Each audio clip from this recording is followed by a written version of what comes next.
So I've been having a little issue with this car.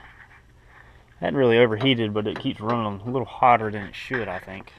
And when I built this hot side, it's pretty crammed under here. It's hard to see. If you look past that turbo oil return, you can see that the bottom radiator hose is basically touching the hot side of the turbo kit. So I'm gonna try to make it where it comes up a little closer and hugs this fan a little bit more. With this piece of aluminum here, I'm gonna get my buddy Joel to weld it onto the radiator and see if I can get it away from that hot side a little bit more. See if I can get this thing running a little cooler. I hope it works. I need to replace it anyways because I've just got two pieces of radiator hose coupled together with a piece like this in between them. I got them slid over top of each other and clamped on there. So I'm gonna be pulling the radiator out here today. Probably get my wife to help me pull the radiator out itself because, like I said, I'm still recovering from back surgery and I can't be lifting. So I'll probably get it ready to pull out and then have her come out here and pull it out for me. But this is my sweet drain method of the radiator because it doesn't have a drain petcock on it. So this is how I got to drain it. But maybe one day I'll get smart and have somebody weld a drain on there for me. It'll be a whole lot easier, but till then, I'm gonna do things the hard way. Got all the cooling out, drained out. Got pretty much everything undone, got the fan out, so should be ready to lift out. Just gotta go get the wife to lift it out for me because I'm not supposed to be lifting anything heavy, and it's not real heavy, but I still don't want to bend in that direction. This is what I had on there before. This is two pipes pretty much into one. There's two clamps right here, and there's a metal aluminum tube in here that I just clamped them together, and this thing was basically laying. You can see where it's kind of black right there. That's where it was laying on the hot side. So hopefully I can put this 90 on there and make it run a lot more cool. But we'll see. So my plan is kind of cut it about where this blue tape is, just where it's basically like that. Have it welded on there like that. A lot closer, basically hug this fan here, where it'll be a lot closer to the fan where I can get it away from the hot side. It's a lot less diameter, so hopefully it'll be pretty far away and I can heat wrap it again with this stuff here.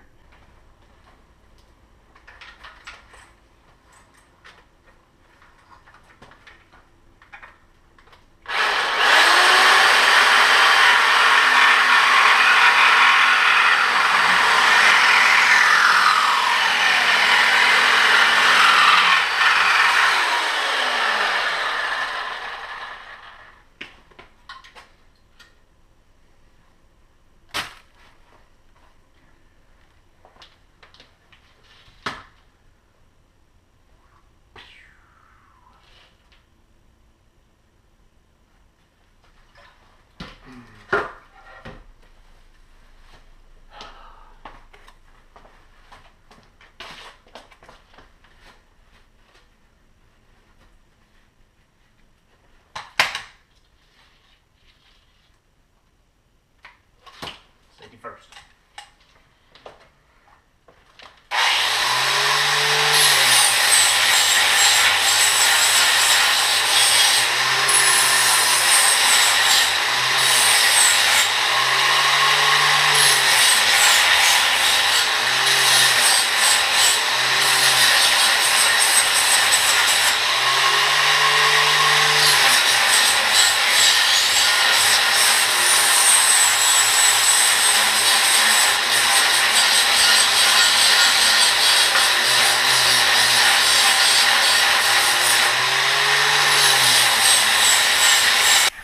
Piece cut up, match marked where I need it to go.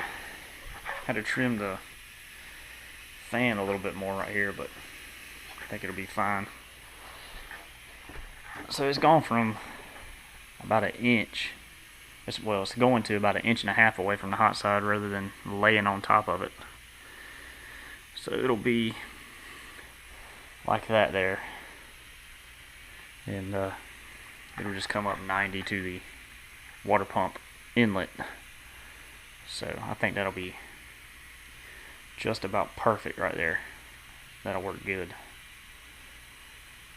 But hopefully we'll get it welded today.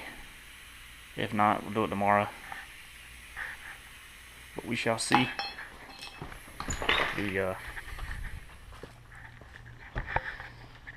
you can see where it was laying on the hot side right there, where the paint's wore off. I sprayed it down with this ceramic, just cheap ceramic paint from Walmart. Turbo looks a lot bigger in here without the radiator and everything in front, but that's pretty much it. That's my homemade hot side there. It's all wrapped up, but hopefully we get this thing welded up and maybe get it back on the car tomorrow or so. It should be warmer tomorrow. It's a little cool out today, but we'll see.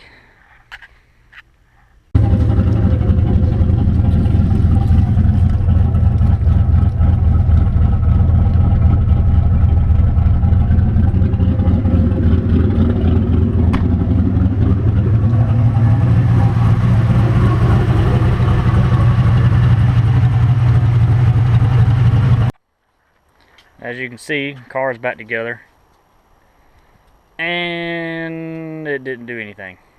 It's exactly the same as it was. Spacing didn't help the cooling any at all. Thing doesn't really overheat, it just runs a little hotter than I think it should. Fan cycles more than I think it should for just having this radiator, and it's got a Volvo, I think it's a V70 fan, which is PWM controlled, but I cut the PWM control and it's getting controlled by the Mega Squirt, and so it's a lot of amperage draw whenever it first starts up, and it actually bogs the car. Even riding 60 mile an hour, you can feel the fan kick on down the highway. It pulls so much current, so I was trying to eliminate it cycling on and off so much, and didn't really do anything. It's exactly the same as it was, but it makes me feel better that the bottom radiator hose is it's a little more robust anyways. I know it ain't gonna blow apart on me now. It was kind of worrying me with the rubber being right up against the hot side, but it's a lot better now, I guess, even though it was kind of a wasted effort, but it is what it is. It's always a fight with this car. It never wants to do right. But I'll keep on playing with it. And got these. Last time I took it to the track, I've got these 26-inch radials on it right now, and I took it to the track with them. And as y'all know, a stick car does not like a radio at the track usually. And this car has rear steering from the factory, and when it launched, it kind of just it's just kind of, the wheels pulled in this way. You can see by the lip, it actually caught the fender lip. It pulled in so much, and it cut the tire. It kind of slashed it somewhere around here. It's probably on the bottom where you can't see it, but it pulled so hard that it slashed the tire on this side, and it actually broke the diff mount. So I actually went under and welded a solid diff mount to the chassis, the subframe, and I've got these rear steer eliminator bushings to go in it somewhere around here. They're somewhere in this pile of mess I've got here for this car. There's just little black round bushings that go in the arms. But I also got some 28 by 11.5 bias plies, because the car's got a 410 gear in it, and I was running out of gear at the track. So hopefully these will help out with that. The radials, if they were bias plies, the 26s would probably grow enough to where I could get through the traps without hitting the limiter, but I know for a fact if I can fit these 28s, they'll definitely grow enough for me to make it through the traps without hitting the limiter in fourth. I can always shift into fifth, but the transmission doesn't really like to be shifted fast in the fifth gear, so I'd rather just keep it in fourth instead of having to go to instead of having to speed shift fifth, which is, I'm not the greatest driver in the world, so it's kind of hard for me to do anyways. But that's pretty much it. Next time, before I take it to the track, I've got to get all that done, and we'll see if it'll. My goal is to run a 10 anything with it at over 130 miles an hour. My best time so far is 11:71 at 128. I'd like to trap in the 130s and run 10 something, which I think is easily doable on a good 1.860.